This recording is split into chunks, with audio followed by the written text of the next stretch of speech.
1, 2. Higgsy knows how to do this. Hey. You're an old hand at it, mate. You got it down. Oh shit! I'm going to take off these fucking shoes. Don't. Hey, there's Johnson's baby bloody cornstarch dust powder came in off there. of that. I know it looks a bit sus, doesn't it? Oh, when you see white powder like that, you know it's always a bit sus. As long as it's not coming out of your headphones, mate. No, absolutely. Are we here? We're streaming. What's going on? We're streaming. We're on. Hey. We're just chatting like idiots. Well, we'll continue doing the same for the next little while. So, welcome to Mastering Music, Mastering Life for those of you out there. And here at the Croxton Park Hotel front room, I'm Tony Jack the Bear Mance, if you don't know. And I'm absolutely delighted to have our my good mate, colleague, friend, client, all wrapped together.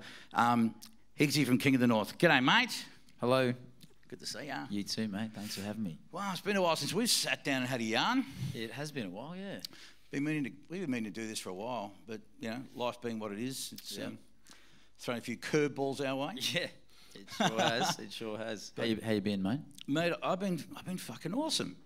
You know, I have my shit days like anyone else, but at my moments. But overall, going really well, mate.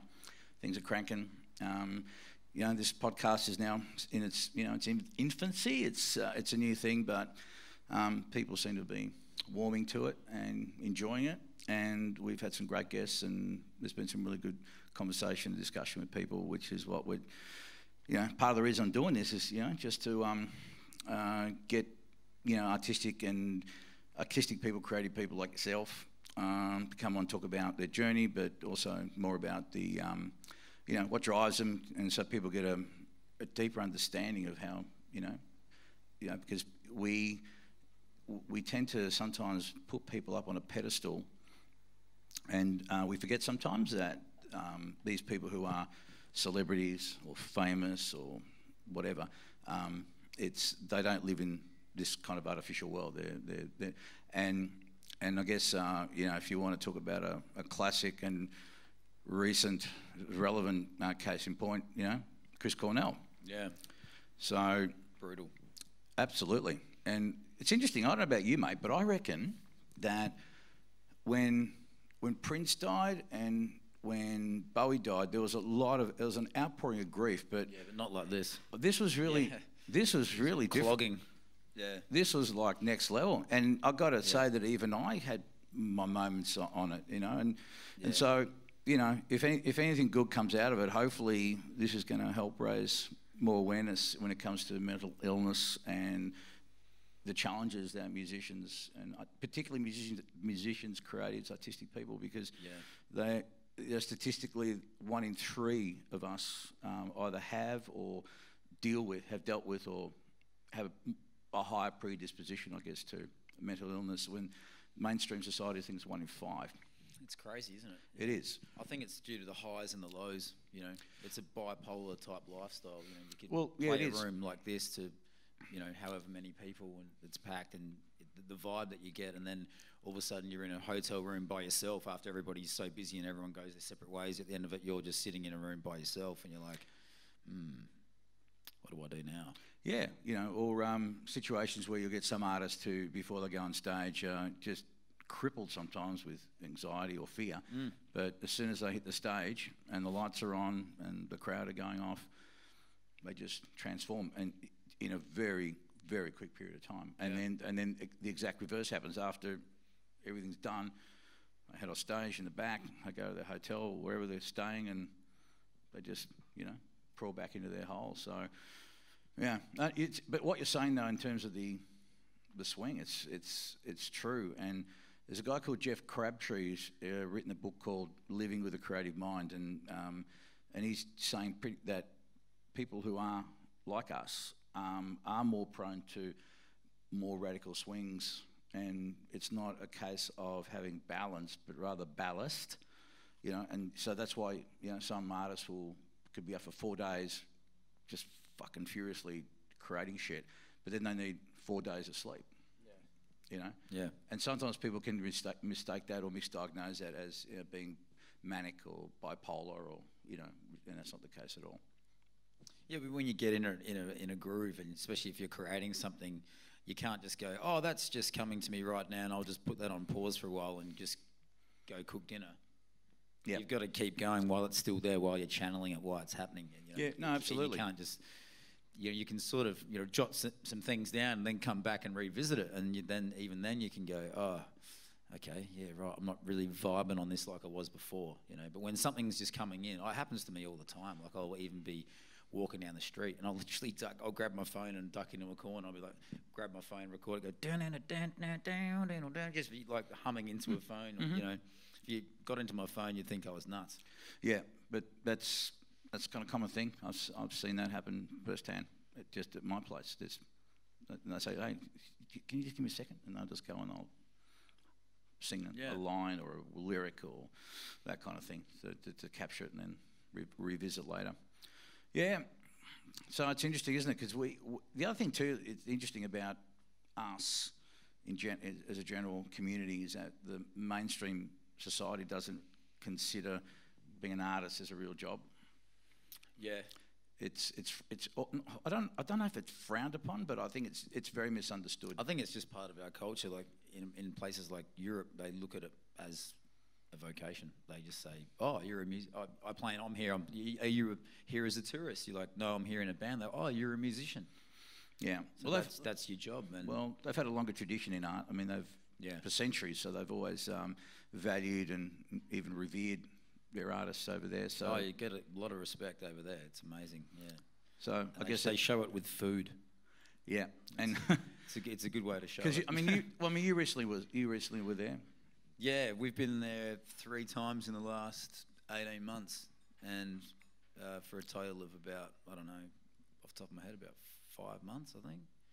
So, nearly 6 months actually. Yeah, so it's awesome.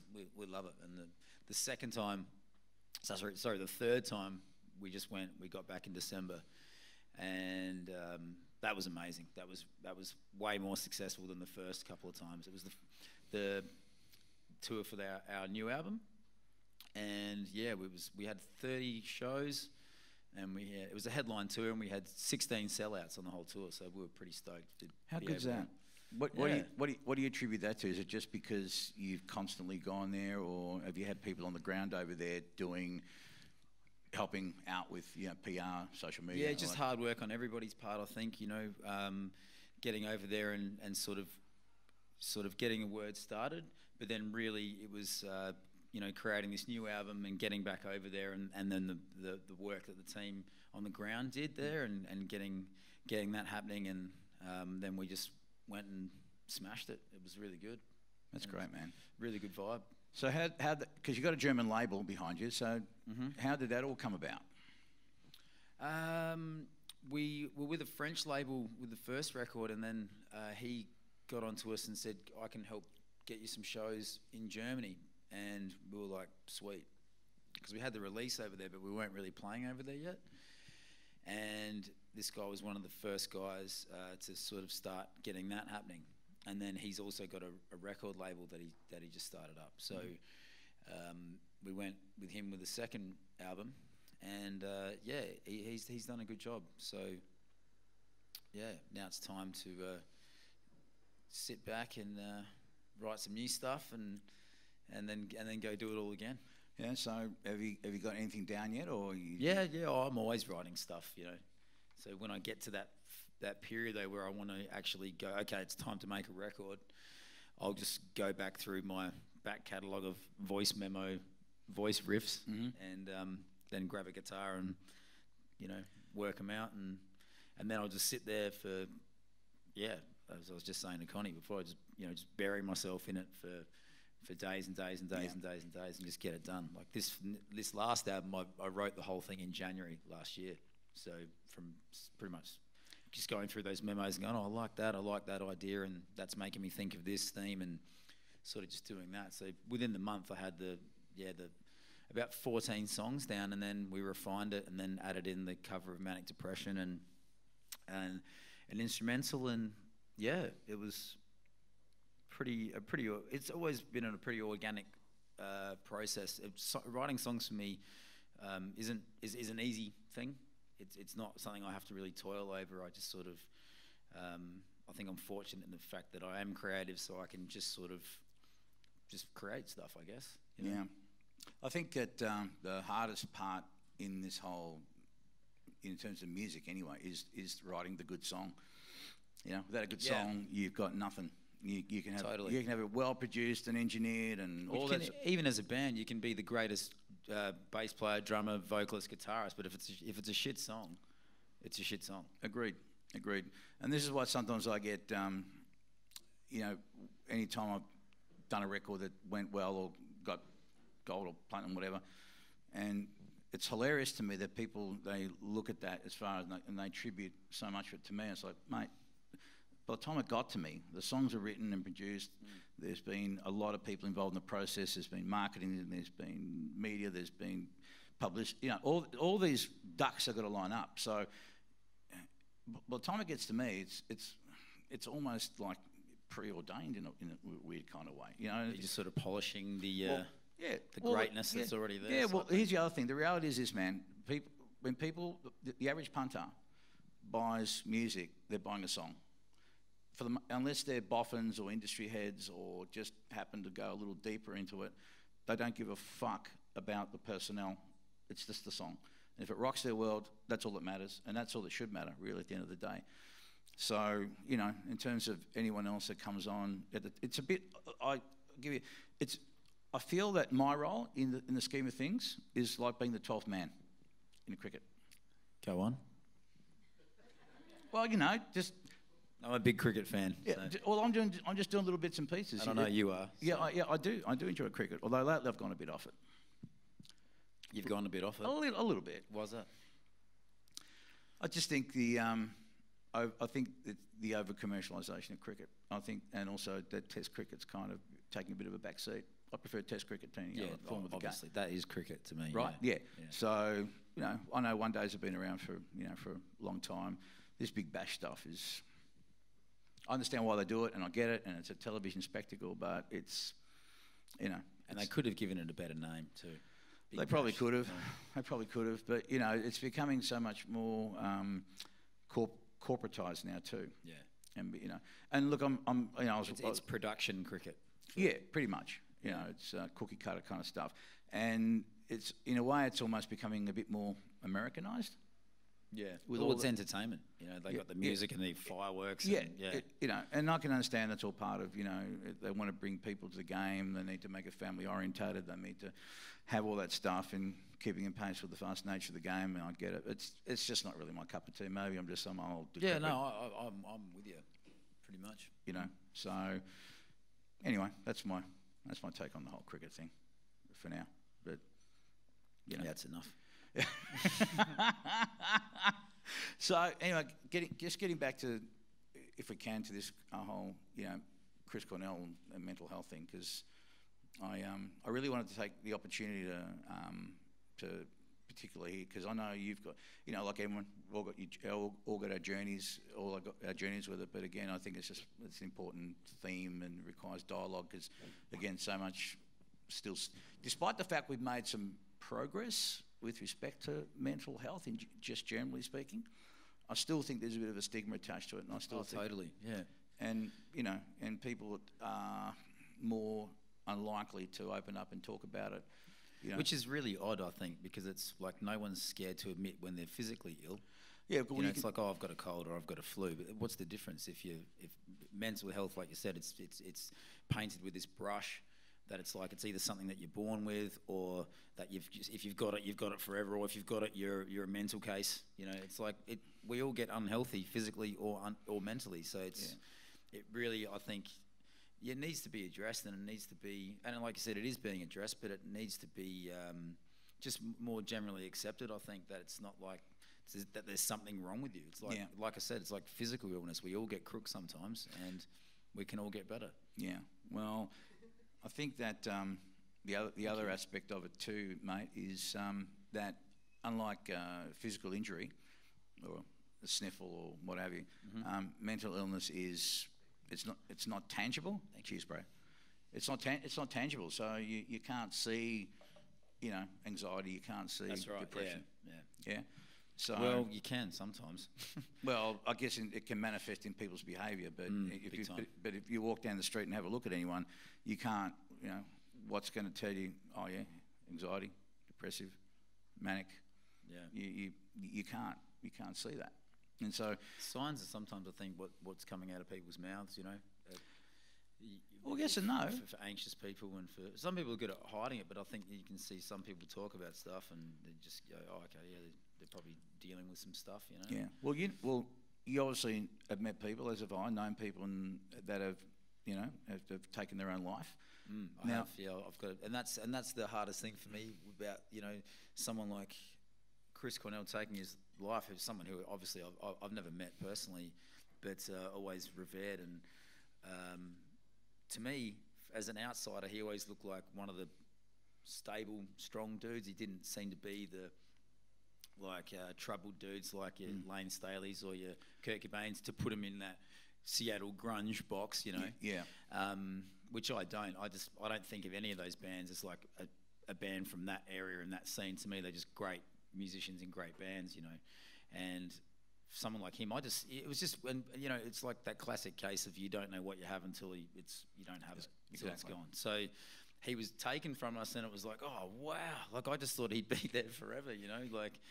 And it did. It's made me start thinking about him and lots of other friends I've had that have taken their own lives, and it's just, yeah, it's heartbreaking stuff, and you just feel that you know, you wish you could be there for them, or you know, just understand what they're going through. And you know, we've all been down, and you know, I have myself, and I've suffered anxiety for a large portion of my life, and I don't think I've ever suffered depression. I don't think, but yeah, it's pretty. I think it's intense to get to that point where you know you want to do that, and it'd be really good to be there for those people, you know.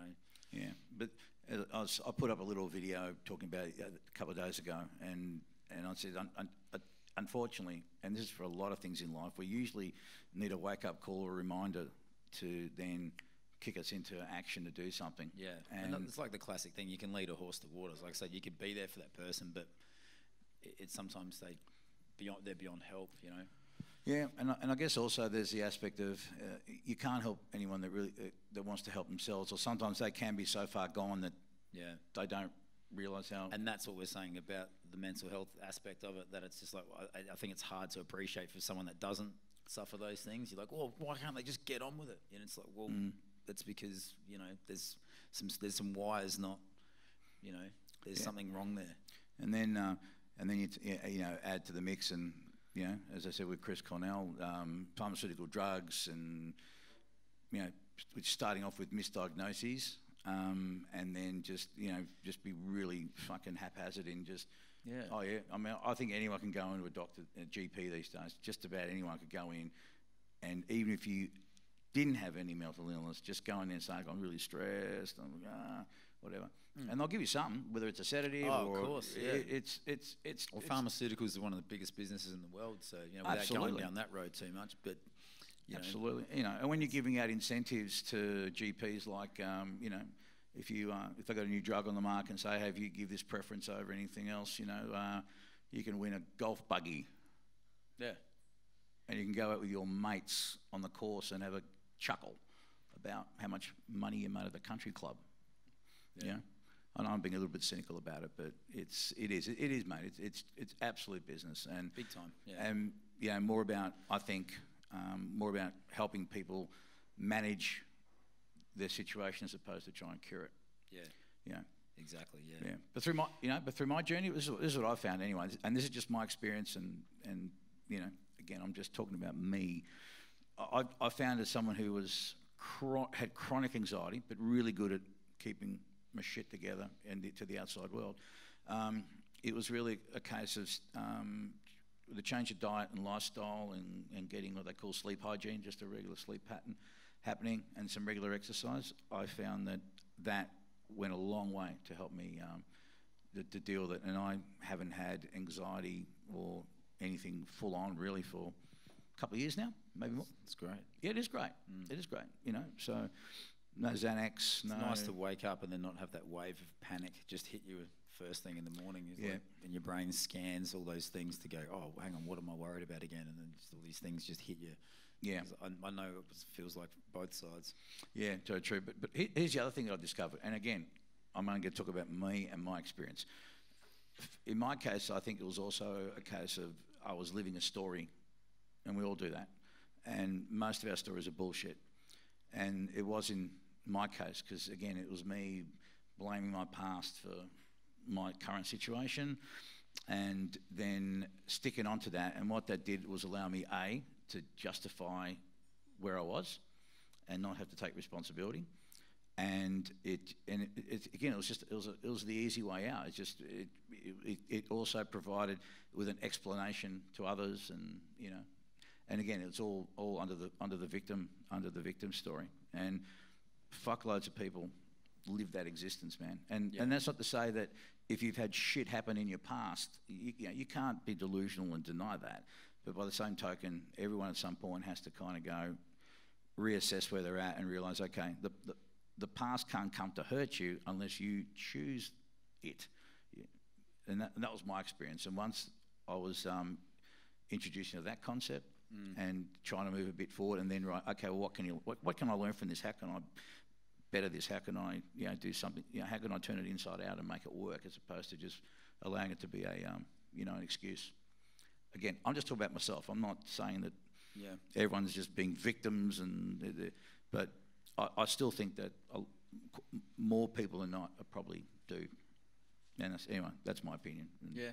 And people can hate on me all they fucking want. I agree. I think a lot of it as well, I think we live in an era where there's a lot of false sense of entitlement with people, and victims are entitled as well as people that think that they deserve everything.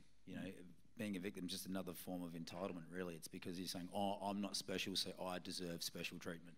Yeah. Or if an extroverted, entitled person will be like, well, I'm amazing, so I deserve special treatment. It's the same thing at the end of it, Yeah, and I think also this another thing that I truly believe in is that it's lack of self-esteem in people too. So again, they just feel like they're so self-loathing that they almost feel like I deserve this because I can't. Or whatever. And then it affects their behaviour because they need constant validation through their external environment all the time. Yeah, and that's the thing. We tend to live more in our outside world and allow that to dictate to us, as opposed to, and you'd understand this concept because you grew up with a dad. I think mum and dad were into personal development. No, not the old man. He was more into the Bible. Okay. Which I wouldn't really call personal development, but some people would, but not I don't. But my mum has put me on some good books. So do you find them helpful? When you look back on life, do you think? Definitely, yeah. So what did you get out of it? Someone who was brought up with pretty heavy religion, looking into that sort of stuff about, the self-help stuff that bordered on, quantum physics and neuroscience and stuff like that. Excuse me. That made me go, yeah, this is real, because I've experienced this, and I know that when I'm thinking positively and I create and I'm focused, I do manifest that in my life. Yeah. And I know from the opposite, from when I'm feeling like shit and I'm chaotic and my mind's all over the place and I'm anxious and all that sort of stuff, bad shit happens. So it was learning that philosophy, I think, of not just positive thinking, but affirmative action as well with the positive thinking, and that, I think, for me, definitely kicked me into gear, and just because I'm a deep thinker, so I overanalyze things, so it stopped me from just sitting there smoking cones and just sitting there just thinking about everything for about 10 hours to actually just action, get out there and do it. Yeah, no, absolutely. The other thing I've found is that thinking is good, because everything starts with a thought, and thoughts are creating your reality. But I think when you've got an intention behind things, and it's when your heart and mind connect together and they're absolutely in alignment, because so many of us are living in our heads, and then our hearts are following. If we can live more in our heart space and feel stuff, then when we lead with our heart, then the mind will follow, if you know what I mean. because we're all so much cerebral and in our heads. And the other thing is, again, this whole bullshit story that we tell ourselves in the world, that you know, in your head you're saying, yeah, I'm this and I'm that, and you can really put on a really good veneer about it, but the reality is, you know, your heart is just saying you're full of shit. Yeah. And people pick up on that. I think that's what people don't understand, that you can't bullshit a bullshitter, and we're these feeling beings, and we're energetic beings, and so we could be saying something and it could look fucking slick and That's right, convincing, but people can look, most people I think can see through it, because it's just a feeling, you know, they just kind of sense that. Yeah. And that was a lesson for me too, because that's what I did for fucking most of my life. Just, again, it was just like, I was so good at it, I was able to kid myself that what I was saying was true, you know.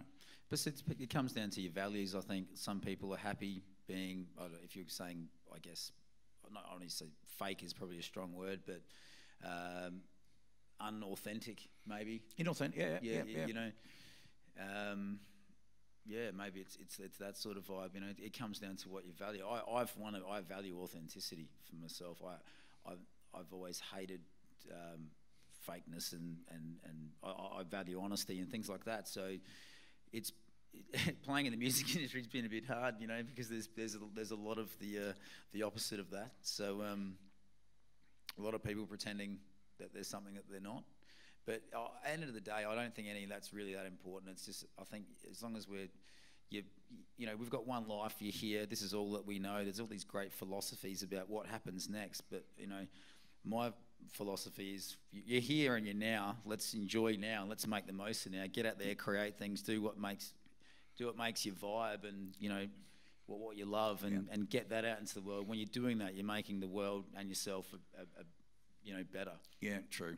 But again, oh, sorry, question. Yeah, Chris Feeney was asking, what are your thoughts on music shows like The Voice? You go first, Higgsy. All right, this is going to take up the Taking a rest big of the, breath. this is going to take up the rest of the. I'm going to step out now. Thanks everyone for watching. No, Higgsy's. Well, I don't know where to start on things like that. It's like a friend of mine's a chef, and it's this. I think as an artist, I think the same thing about The Voice and Australian Idol as they would think about MasterChef and whatever these other shows. I don't watch TV, so you know, they think the same about those shows, because they're, you know, chefs that are. My friend's a chef and owns a restaurant, and people come in and go, no, this is unseasoned and this is that, because they've been watching MasterChef. They think they know everything about or the hero cooking. of the dish, making this the hero of the dish, yeah. But I think a big thing that people don't realise about the Voice is that it's or any of these singing shows, that they're actually and this isn't like my opinion. This is just an actual fact. They're I'm probably going to get shot now for saying this, but they're pretty much, it's just a sham, because really it's about. They use people's hopes and dreams to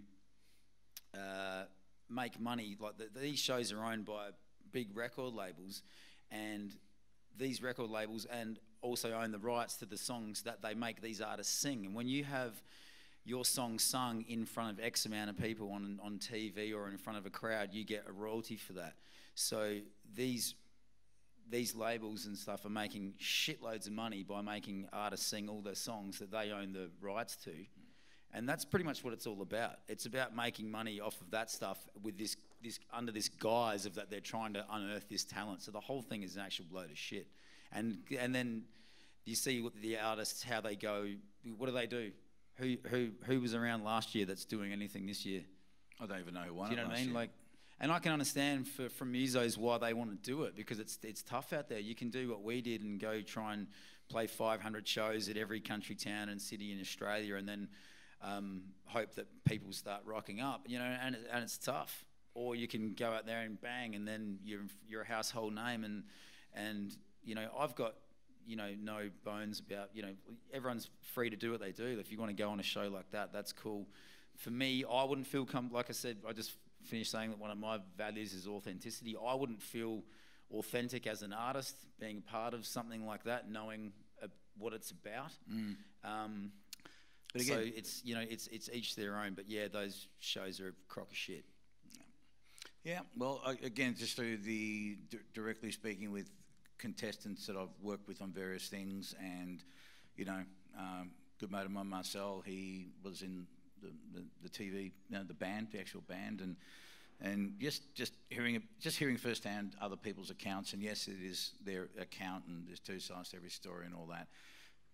But you're absolutely right. It's a business, and they know how to appeal to people's emotions, and that's why it's a lot about the backstory, the sob story, because you know everyone's had, you know, no one's got the monopoly on pain. Everyone's had shit, and that's what gets everybody watching to get the rates up, because the song royalties go on how many people are watching, because they know how many people are watching a show. Yeah. So if you know, when we had our song on a commercial, we had one of our songs on a BMW ad, and that got more money.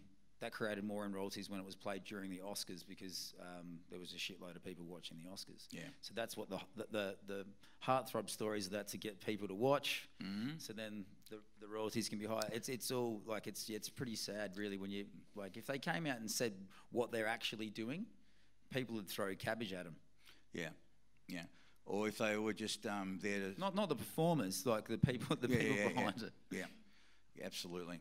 But again, you know, there's going to be no shortage of, I mean, look at how many people rock up for auditions on any of those fucking shows. There's always, yeah, everyone's got their price. The music industry is built on people's hopes and dreams, and that's what gets an artist drive all the way from here to Brisbane to play at a showcase because he thinks the guy from South by Southwest might see him, or, you know, 1,000 examples like that, where people will just go out and spend money and spend money and spend money. Man, I do it. Like, you know, our band just hemorrhages cash, and we're lucky that we make it back. But, you know, you can make money in the industry, but it's got a lot of overheads. You know, generally you're an employment agency for sound engineers, for lighting guys, for roadies, for you know, promotional people, for agents, you know, mastering engineers. Yeah.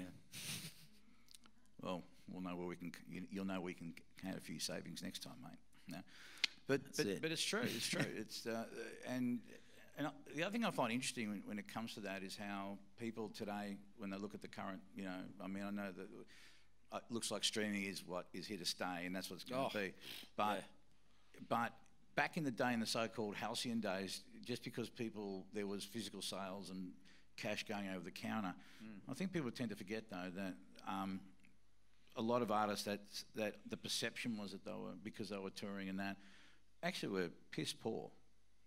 You know, they were. I mean, okay, they had a big loan for a record company which was going to be paid back at exorbitant interest, and they're selling their souls to the devil in a way for it.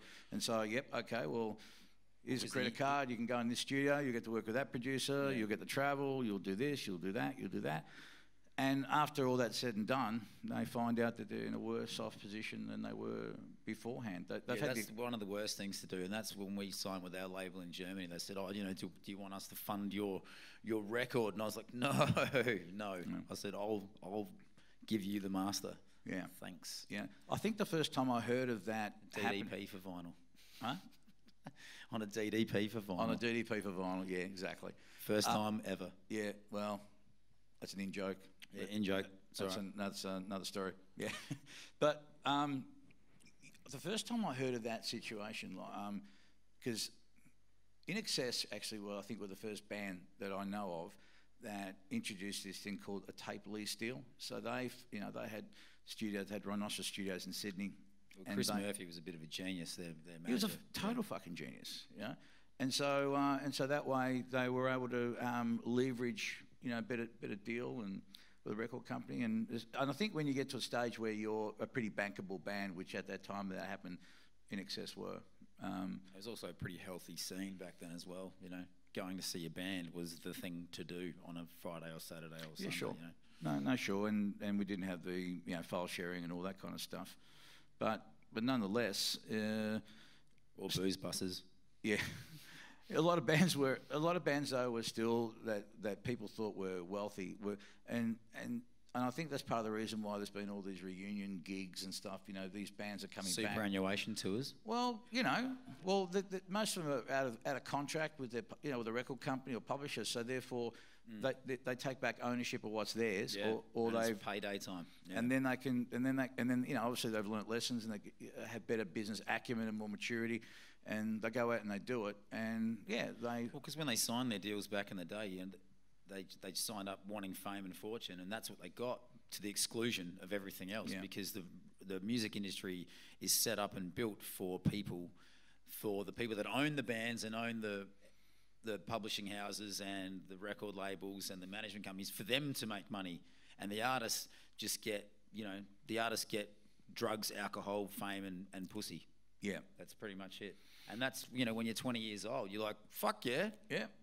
And then you get to 35, 40 years old and go, I actually want some money now. Yeah, I'm looking towards the latter stages of life and whatnot, and your priorities change. But here's the thing, this is why it's really important that no matter what you do, you've got to be clear on the why you're doing it. Exactly, totally.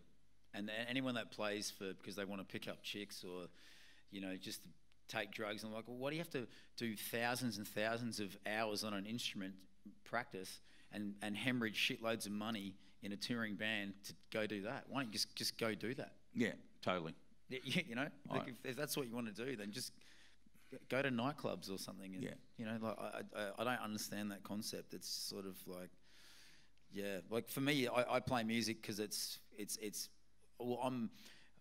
I view myself as an artist. I write music and I create music, and you know, there's a lot of musicians out there, and that doesn't mean they're artists either. Just because you're a musician, play an instrument, doesn't mean you're an artist. The artists are the creatives and the brains behind the operations, and you know, that's where it all comes from, sort of thing. So for me, I do it because, you know, when I was a kid, I used to paint and draw like just constantly, obsessively, and then my cousin gave me his guitar, and then I started noodling around on that, and then I just, after a while, I was like, wow, this turned my expression from 3 to like 11, and I was just like, this is insane. So that's why I did it, and I feel like when I'm creating with a guitar and I'm writing songs, I just feel like I'm me. Yeah, well, it's also because that's how you identify. It's your heart and mind linking in with that idea. Yeah, it's all 4 points of your personality, you know, heart, mind, body, soul, that rubbish. Yeah, that's it. All converging in that. Yeah. From the moment you get up in the morning. It's a beautiful thing. Yeah, totally. I couldn't agree anymore. And I think identity is just powerful in general. A lot of people have got no idea who they fucking are. And that's what it's all about. And that's why I write the music that I want to write. Like, I'm playing writing hard rock songs in a scene, in an industry where that's considered not cool and dead. You know, but I'm not going to go, oh, well, hang on, I've got to turn my gain levels down in my amp because Triple J don't want to play anything with a distortion pedal in it. You know, and if I want to be successful in this country, I have to get on Triple J. I'm like, well, that's okay to think like that, but then don't call yourself an artist, because that's not art. You know, and that's why I've got to gripe with that station, because they can't, you know, there's artists out there going, oh, hey, you're a government-funded art gallery, can you please showcase my art? And they're going, no, we're only doing stuff with blue and red in it. Yeah. And it's like, well, but if I paint stuff with blue and red in it, then I'm not an artist. I'm just doing what everyone else is doing. That's not art. Yeah. It's fascinating how, you know, while Triple J, again, I'm assuming this, I'm just having a reasonably educated guess at it, but I don't think that Triple J are, they care a lot about their ratings, and they're not really there for ratings. I think there's other criteria they need to fulfil. They're a government-funded radio station. They're technically a community radio station, you know, really. Even community radio stations aren't government-funded. Like, what makes them think that they need to be the forefront of cool?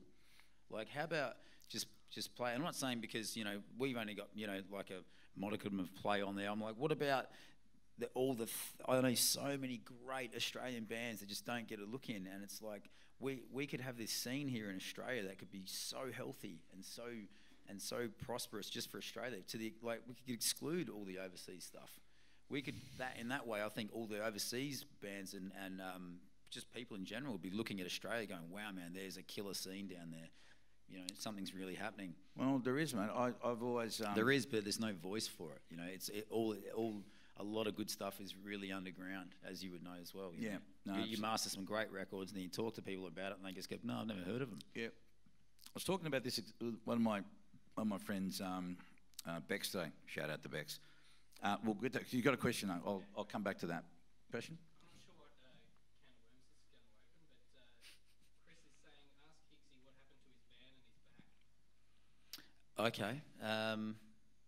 What happened to my van? My van's a write-off, and I was been doing some work at the Forum Theatre, and I was coming home from work, and a young P plater came through a stop sign, and I was driving down the road, and she came through a stop sign and smashed straight into me head on, and yeah, so that's why the tour van's a write-off. Her car was worse, and yeah, my back's been a bit messed up, so I've just been chilling out for the last sort of 3 months and trying to get back into work and trying to get back into life. It's weird how things like that can sort of affect you, like talking about things like mental health, you know, getting a bit depressed and just affect your lust for life type thing. And yeah, so but everything's coming along, and we've got some shows coming up again finally. I had to cancel a whole bunch of shows.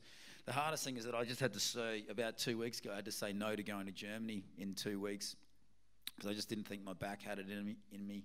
What, is that right? Yeah. Had it in it. Yeah. Yeah, so we would have been doing a pretty gnarly support tour around Germany in a couple of weeks, but you know, there'll be more. So No doubt.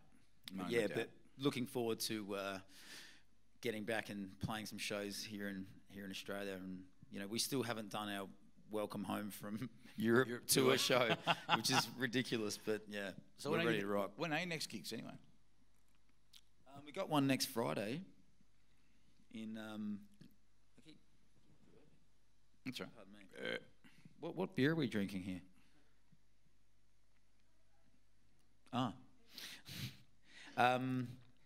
We've got a gig next week in Albury. It's the first time we've ever played in Albury at the SSNA club. Yeah. They've been having a few gigs there for a while. And then we've got the June long weekend. We're doing Baja in Rye on the Friday, and then we're doing Cherry Bar on Saturday, and then we go over to Warrnambool on Sunday and do we're headlining a little festival over there called a Rockalypse. Right. At the Loft, yeah, which is a great venue. Are there any particular venues for you that you have a particular affinity with when you play at them, or that you seem to draw a certain crowd that you know you enjoy more, or the atmosphere of the place? Or The SB Front Bar was always my favourite. Yeah, that was like our home ground back in the day. That was every time we had a gig there, we just knew it was going to be epic, and it was always packed, and it's a good sized room, and it's wicked PA, and yeah, that was pretty special. But I've heard, have you know any news on that? I heard it's going to be changed into a cocktail bar. Is that right? yeah, like, wouldn't surprise me. No, I haven't heard. Because it's good though, because I think St Kilda needs a few more cocktail bars. So yeah, they're a bit there's short. too many live music venues down there. So. Totally. Yeah, like Cherry's always fun. Yeah, you know, it's, I mean, it's always good for a loose one. You know, where else? I don't know. Oh, there's heaps, man.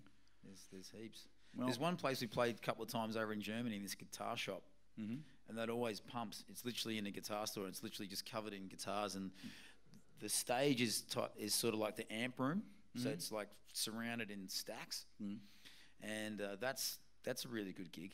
Yeah. Yeah. Well, the reason I was thinking of that is because I was literally talking to the guy yesterday, saying that we were going to be doing it again on one of the off nights that we had on this tour coming up. Yeah. But not to be, but that's a fun show. But so there's a whole bunch, man. Like, we've done so many that it's yeah. I love playing everywhere, really. I think so again, much it's fun. part of your identity. You just love to play. I do, man. I say to people, I go, "That's my golf." You know, playing live shows. I love it. And all the times I've seen you playing, I mean, there's always been good turnouts. Where, but I do remember the Bendigo Hotel, which is where you basically played the album, the new album from start to finish, yeah.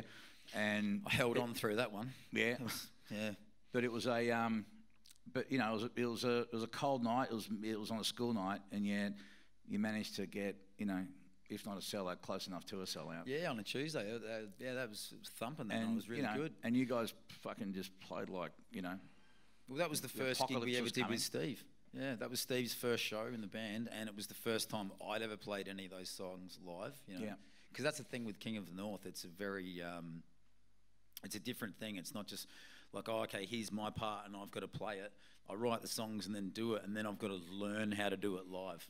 And then I sit there and go, okay, I've got to work out the pedal sequencing with my pedal, and then how then singing over the top of it, and all that sort of stuff. So it's a real battle. So that was the first time that I did that. So it's you know, and even when I was learning those songs for this album, when I was doing it, I was like, man, I really don't make life easy for myself, you know. Well, I imagine, you know, I mean, in any two-piece band now, there's got to be the additional element, whether it's the way, you know, the amplification's all set up, or there's pedals, loops, and whatnot. But no, I can imagine it's hard enough just to concentrate on playing guitar and getting that in itself is one thing. But then I've been jamming with some friends where I literally just sit there and I'm just playing lead guitar, and just to sit there and just do one thing, it's like luxury, bliss. Yeah, it's like, wow, this is so much fun. So is it easier? So is it a case of when before you perform, you just have to have this checklist of everything beforehand? So there must be lots of checks and balances. I think that's really contributed to, like, I've always suffered performance anxiety, but I studied music at a tertiary level, and I remember one day we did this thing where we had everybody. I think it was, I can't remember what subject it was in, and they had all the performers there, and they made everyone get up, and they made the whole class take notes of everyone. And she didn't tell us what she was, the lecturer didn't tell us what she was making us take notes on, but we all took notes. And she got to the end of us and went, right, I want you to tell me who you thought was nervous when they played.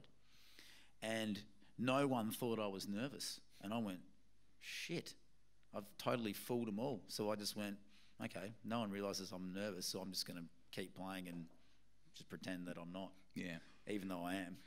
And I still am. And I think with King of the North, because I've got so much on my mind and so many things to do, you know, with operating my pedal and playing and singing at the same time, and then, you know, trying to be entertaining as well, because I've never wanted to be one of those performers where it's like, hey, you've all come to see me because I'm just so amazing. Like, I look at it as like, these guys have all had a hard day's work or hard week at work. They've come down to the pub on a Friday night. They want to have a good time, and they haven't, you know, got a beer with their mates and, like, you know, let's rock out type thing. So there's that element of it as well. Like, you know, let's be entertaining and let's make it a bit of a party. You know, so that has sort of elevated. So going back a step, that part of the whole, oh my God, I got so much to think about, has always, you know, elevated my performance anxiety, but at the same time I've just known that no one really picks up on it, so I just get on with it, you know. Yeah. Well, having said that, I think a little bit of, you know, if I go and do a talk, I get the same. I still get a little bit of a public speaking's full on, yeah, a feeling. But I guess, you know what? I emceed my sister's wedding a couple of months ago. Oh yeah. And I fucking smashed it. And because the hardest thing about being a guitarist and a singer is that when you've just got a mic and you don't know what to do with your hands. That's the hardest part, you know. Like I've done some singing in bands where I've literally just got up and I've just sung, and it's like, where do I put my fucking hands? Yeah. So, but yeah, public speaking's different. But I think whether you anytime job. You're performing, shall we say, but I think a little bit of nervousness beforehand is healthy, only because it tells you you're present, you're on point, you're thinking about it. And like my friend told me, he goes, it's because you care, man. Yeah, you know? but I'd even go. Good. I'd even you go. Should care. You should, but I go further than that, and just what you said earlier on about coming back to the why you do it. You're there because I'm not here because I'm seeking validation from my audience. I'm here because I'm to do it for my audience, and you know, you're respecting the fact. I want to make them all have a rad night. I want everyone walking out of there just going, man, I had the sickest time on Saturday night. That was awesome. And that's where the authenticity comes into it, mate. And people feel that shit. You know, I think so, and I think people have always felt the fact that we love what we do. That's why we, you know, that's why we do it. You know. Well, it's important for me, anyway. You know. Well, no. Well, I think it's true. In the rationale behind what you do, and that's what I find myself. If I feel a bit flat or I'm procrastinating on something, I just have the awareness at the time to think, well, hang on a minute, who's this for? You know, it's just not about you. It's not for you. You know, in my case, it's about, you know, inspiring kids and helping kids and artistic creatives. It's a service. Pretty much, bang on, right there. So from that place, you don't start worrying about, oh, how am I going to come across? What are they going to think of me? Exactly, and that takes the emphasis off you, and that takes the anxiety away a bit. Yeah, Yeah. It And totally they don't, does. because at the end of the day, no one gives a fuck. Yeah. But about you, and that's not being, you know, dour and pessimistic on life. The reality is everyone's living their own world, man. And the one thing I used to say to myself as well, when I get really anxious, like I remember the first time, you know, we just started as a pub band here in Melbourne, and then, you know, through some of my friends, we got the gig at Festival Hall with Cold Chisel, and we're walking out there, and I was just like, oh man, this is, you know, it's crazy. You know, just going from playing at pubs now to 5,000 people, and everyone's standing there like this. And there's just thousands of them. And I said to myself, I walked over to my amps and I turned them on, and I just said, dude, everyone here wants you to be awesome. So just be awesome. Yeah. And they're actually on your side, you know. No one's sitting there going, oh, fucking nice pants, dickhead. Yeah. You know?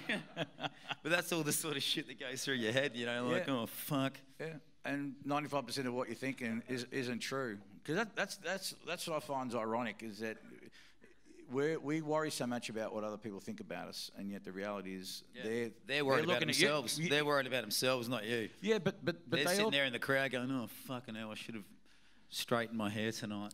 But they're also, but equally, they're just as obsessed, shall we say, or worried about what you're thinking about them. And that's what I find is the irony and the funny thing. So here we are thinking, you're worried about me. They're over there looking at you thinking, oh, I'm worried about what they're thinking. Yeah. And you're not giving a fuck about them, and vice versa. Yeah.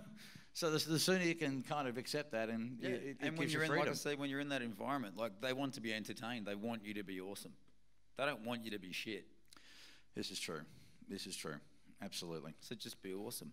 Just be awesome. You want, because you are awesome. Thanks, mate. So are you.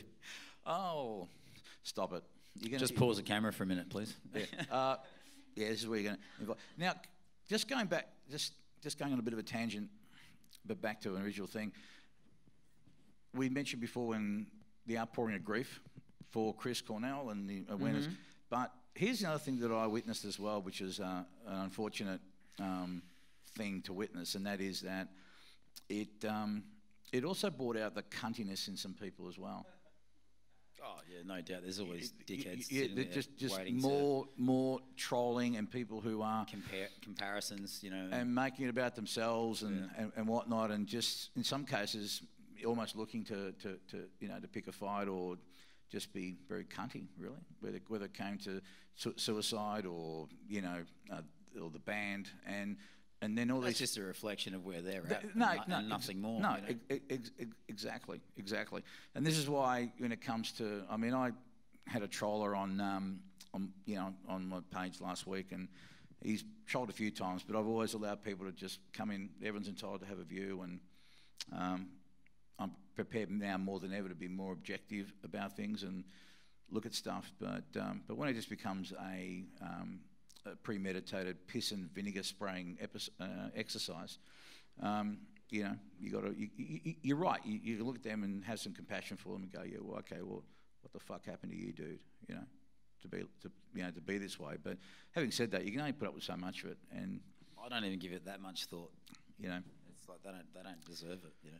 Yeah, no, but it's interesting how people get hooked into it, though. Everyone's, people. Everyone wants to think they're right, and they're being self-righteous about it and what have you. Mm. And not to say that they're probably not right, but I think these days for me, if you can come from a place of nothing to defend and nothing to conquer, then you can have more peace within yourself, because, again, if you can see people for what it is and understand, okay, that's where you're at, dude. Yeah. And you got to realise doing what you're doing, that's going to happen.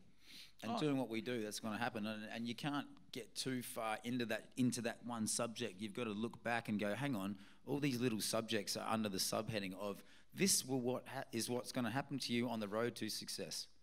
All these things, the good, the bad, the trollers, as you put it, all the awesome things, the compliments, the free drinks, a couple of dinners, dickhead might punch you in the face for no reason. It's all just going to come under that, it's what it comes with. Yeah.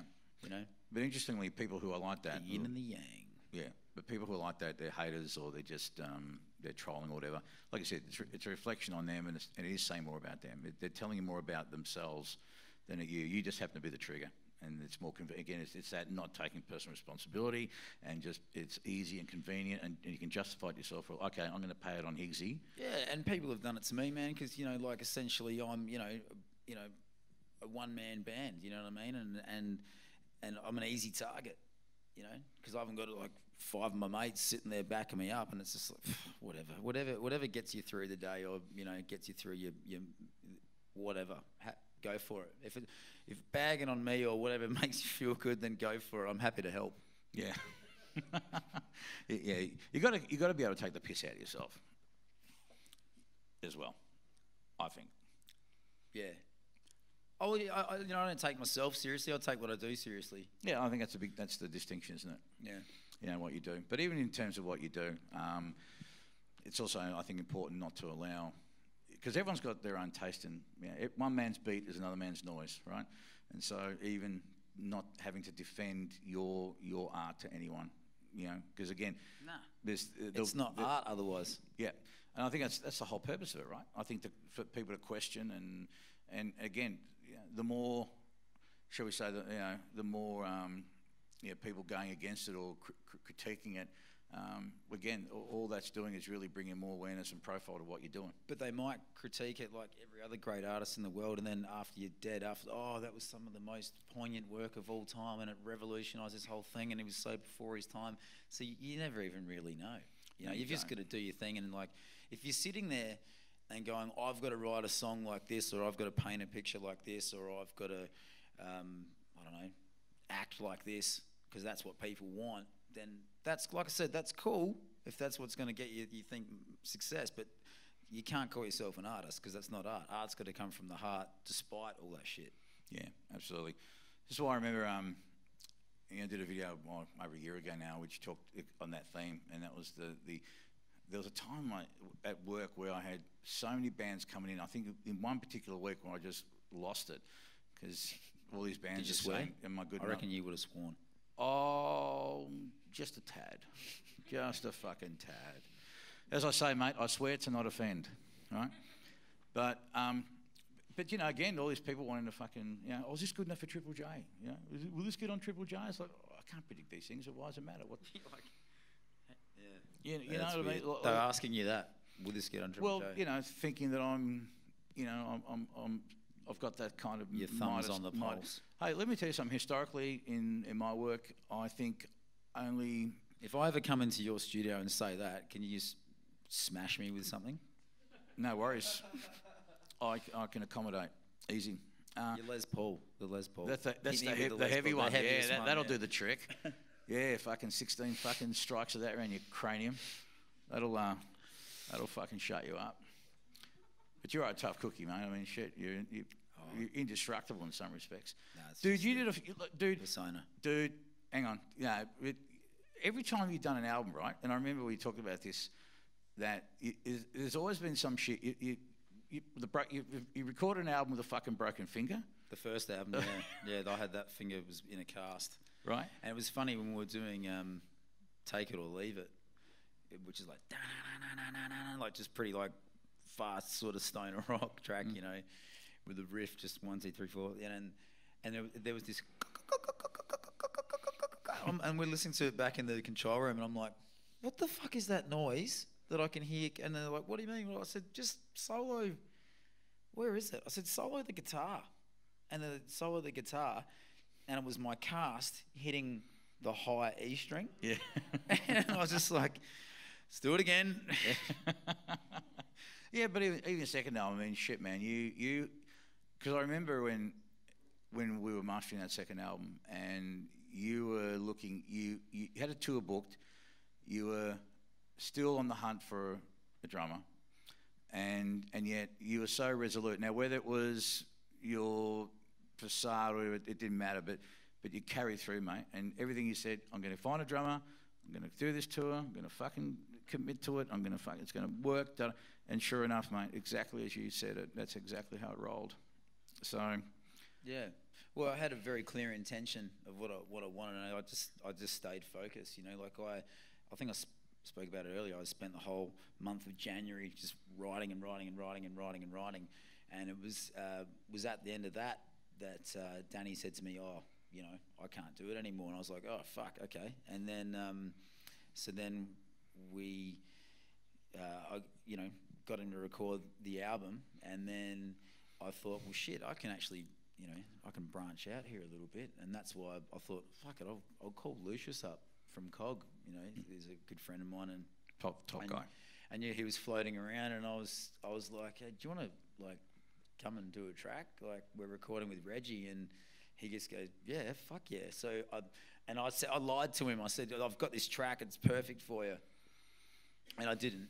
Yeah. And I hung up the phone, and then I literally just went and like wrote a song pretty much that night, and then the next day I sort of refined it, and I showed it to him because he was here in Melbourne recording, and that was Burn, and I sort of went, okay, I don't want it to be like super proggy, but like I did with all the other songs, I used the songs, as we were saying before, the songs have got the power. It's not about the playing, you know, the songs will highlight things. You know, I wrote songs that would showcase my skills, and I would write songs and drum parts that would highlight at the time Danny's skills. So with this song, I was like, okay, I'm going to write a song that will highlight and utilise Lucius's skills. So obviously it needs to have some odd time, double kicky type shit, you know, and I've been hanging to do some sort of stuff like that anyway. So yeah, that's how Burn came about, you know, and it was really a blessing in disguise, because then I'm sitting in there, you know, rocking out with one of my heroes. You know, if you told me that 10 years ago that I was going to have an album with, I'll be recording a song with Lucius Borich, and then John Scott from the Mark of Cain will be doing backups on another song. Yeah, I'll be like, get fucked. Yeah.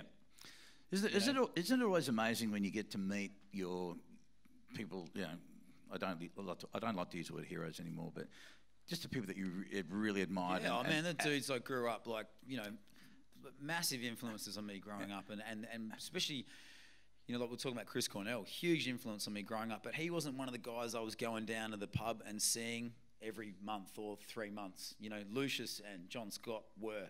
So they shaped my world just as much, if not more, than, you know, the influential American bands that I was into. So yeah, like I said, to be able to just literally go into my phone, call the dude up and go, hey man, do you want to do this? And they go, yeah, fuck yeah. I was like, fuck.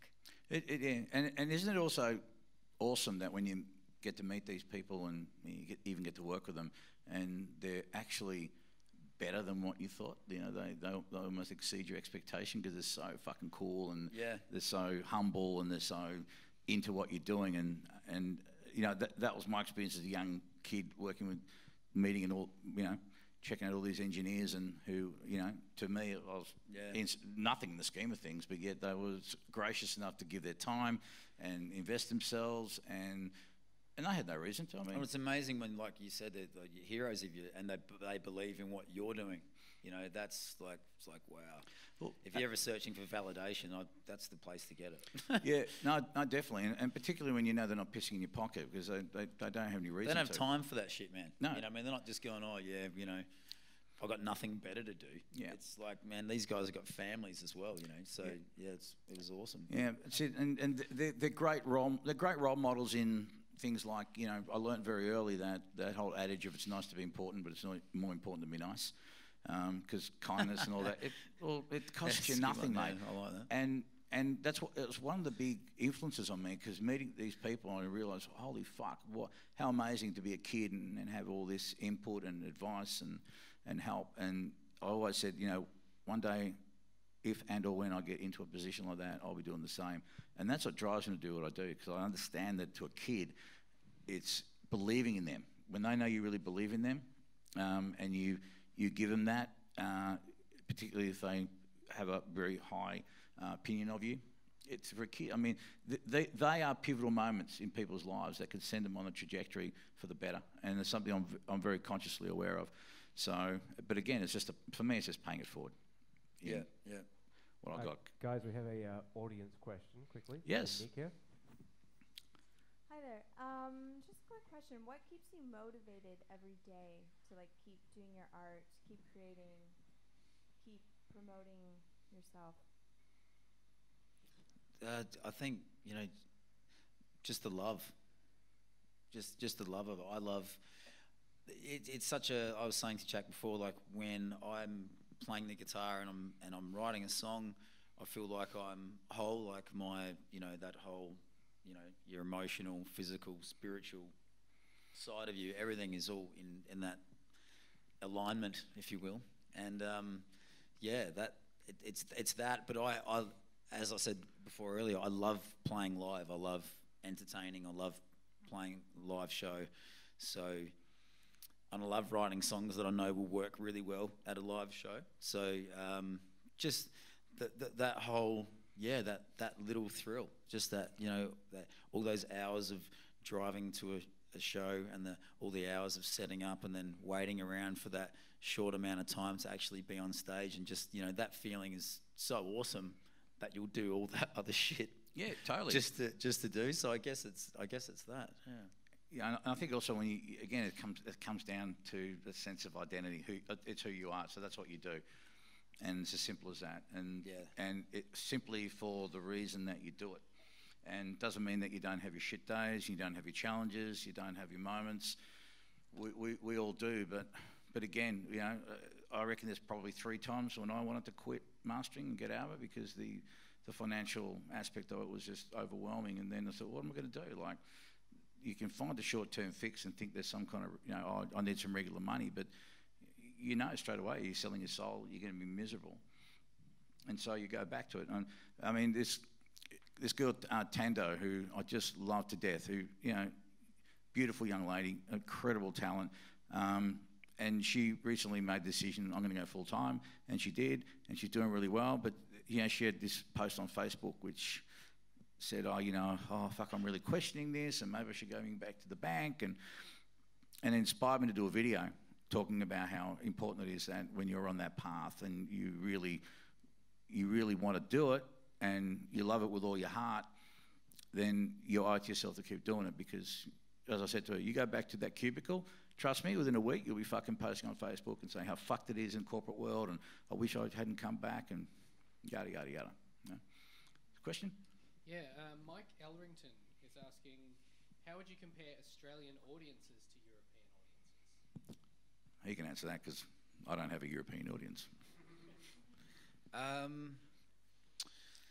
Yeah, well, and well, European audiences are different in their countries as well. Like straight off the top of my head, the Spanish, just, I think they wrote the book on how to party. They're awesome. They don't even go out to dinner till like 9:30, 10 o'clock, and then they'll go to a gig at 11, and they just come out and they just go hard, and they really love their rock and roll. The French are really enthusiastic, and they really pay attention, and they're really into the artistic side of it. And I think that's why, you know, bands like, Jeff Buckley was massive there, and who else is? There's a couple of like really artistic people that weren't big everywhere else but were big in France. I just slipped my mind, but the French are very attentive, and they really listen, and they love photos and guitar picks. So after the shows, you're just taking shitloads of photos, and I had to take a whole bag of like dummy pics just to give to people, because on the first tour they just pilfered me, man. I had like no guitar picks left by the end of it, and all the shops I went to didn't have my guitar picks. I had to play with these other picks, and I was sort of like, ugh. So this time I took these ones, like, here you go, these are mine. So actually, guitar picks are a cool kind of marketing thing, I think, for bands. Yeah, we haven't done that yet. I wanted to do that for pretty much the Europeans. You know, Yeah. The Germans are pretty cool. They like, they love their music, and it's you know. And then you get back to Australia, and you just go, wow, it's so good to be home. And the Australian audiences are awesome too. But I think the main difference, I think, is that we have a drinking culture around going to a gig more than the Europeans, and that's why I think it's you know, possible for European bands or bands touring Europe, to be able to play Mondays and Tuesdays and Wednesday nights, because they'll literally just go out to a gig after work you know, in a room like this, you know, that holds nearly 1,000 people. They'll just be out there, watch it, and then go, okay, I'm going home. They don't have to go out and get slaughtered, you know. And that's awesome for gigs in Australia when it's on. Like I said, if you get that night where everyone does want to go out and blow $150 on the bar, because it is very expensive to go out in this country as well. The price of beer here is about 4 times as much as it is in Europe, but you know, it is great when you play to like an alcohol-charged crowd. It's awesome, but then at the same time, you know, touring in Australia, you look at any band doing a tour in Australia, it's like Friday, Saturday, Friday, Saturday, Friday, Saturday, Friday, because it's centered around the drinking culture that we have here, and everyone's working for the weekend. That's the biggest, I think, difference. Everyone's working. Mike. Yeah, g'day, Mike. Love you, mate. Love Mike too. Actually, Annie says hi too. My missus went to school with Mike. Actually, I'm looking forward to seeing him play this weekend. He's playing at the Flying Saucer Club, Nelsonwick, on Saturday night. So looking forward to seeing him there and seeing Joshua Batten, you know, supporting him.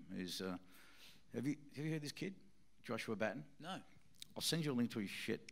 I'll send you a link to this kid. Fucking 21, plays great fucking blues, rock, guitar. He's, you know, this guy's into like all the early prog bands, and he just writes with this incredible sense of maturity. He's got amazing fucking talent. He's a fucking freak. He's an absolute freak. He really. Wow. It's almost like oh fuck, what's his name? Who was that Canadian guitarist?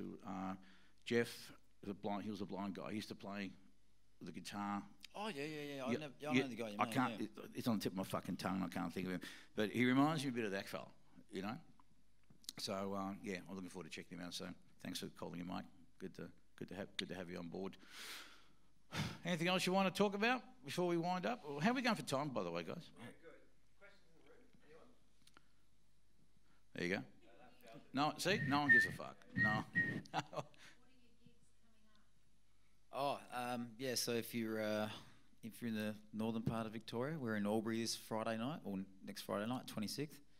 Is that 26th? Go onto our website. No, 25th. Oh, yeah, no, and then we're playing the June long weekend. We're doing a little Victorian jaunt. We're doing Rye on the Friday night at Baja, and then Cherry Bar on Saturday night. That was the gig that we had to cancel because I, you know, got smashed by this silly mole in her car. And then Sunday down in Warrnambool at the Loft, which is going to be killer. But yeah, I'm so amped to get back into doing it again. And we're going to play some Soundgarden tracks as well. I think it's appropriate. Yeah.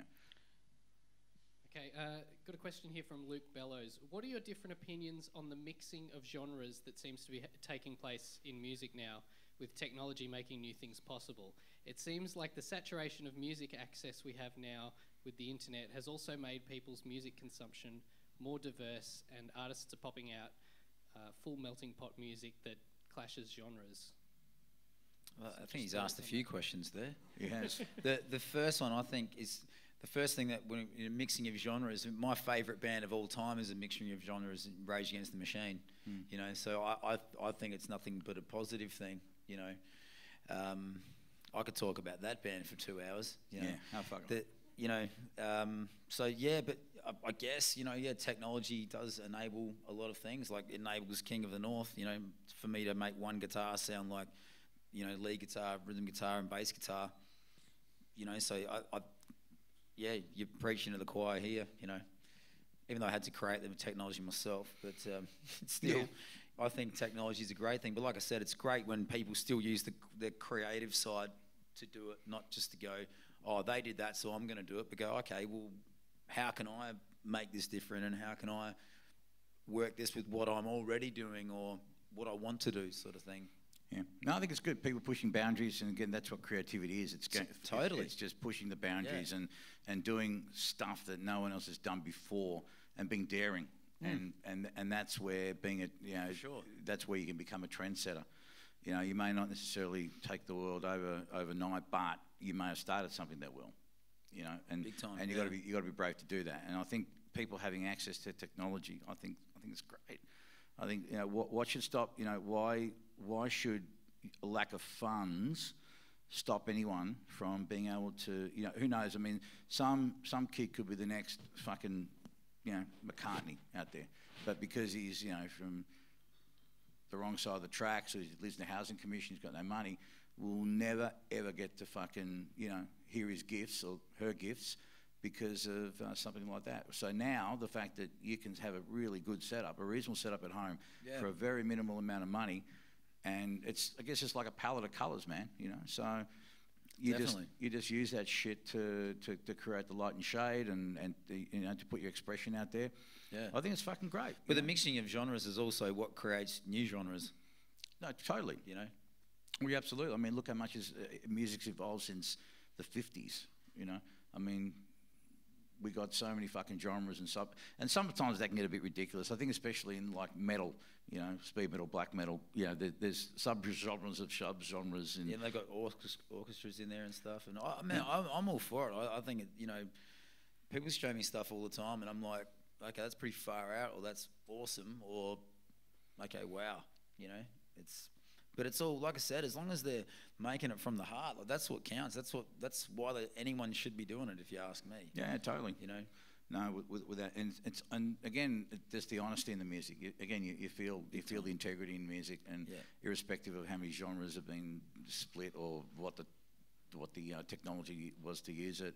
Whatever, it rocks your world, man. That's it, and that is very much a binary thing. It either does or it doesn't. Some songs, I suppose, can grow on you or whatever, but fundamentally, people usually have 10 or 15 seconds, you know, before you got them, and I think that's the window to grab people's attention, to, you know, to have them keep going on and on with, you know, with what you're going with. So, anyway, Higgsy, we're going to clear out here. Thanks, mate. Fucking good to see you, buddy. You too, mate. Thanks for having me. Anytime. You're looking well. It was a good chat. We'll do it again, off camera, as we always do. So thank you, and thanks for having me. Good luck. No worries, mate. Good luck for the gigs coming up. And thank you. At this stage, I know you don't have a crystal ball, but ideally, where would you like to think that another album will be on the horizon, roughly? You can't. I'm not going to say that. It won't be far away. Okay, all right, no, cool. No, you know, just so it'll happen sooner rather than later. All right, that's cool. Oh yeah. I'll take that on board. All right, thanks a lot, Higgsy. Cheers, mate. Fucking legend. So thank you all of you being here tonight. Thank you for those who asked the questions and who have been watching the stream, and be up on YouTube channel very soon, and it'll still be on the Facebook page.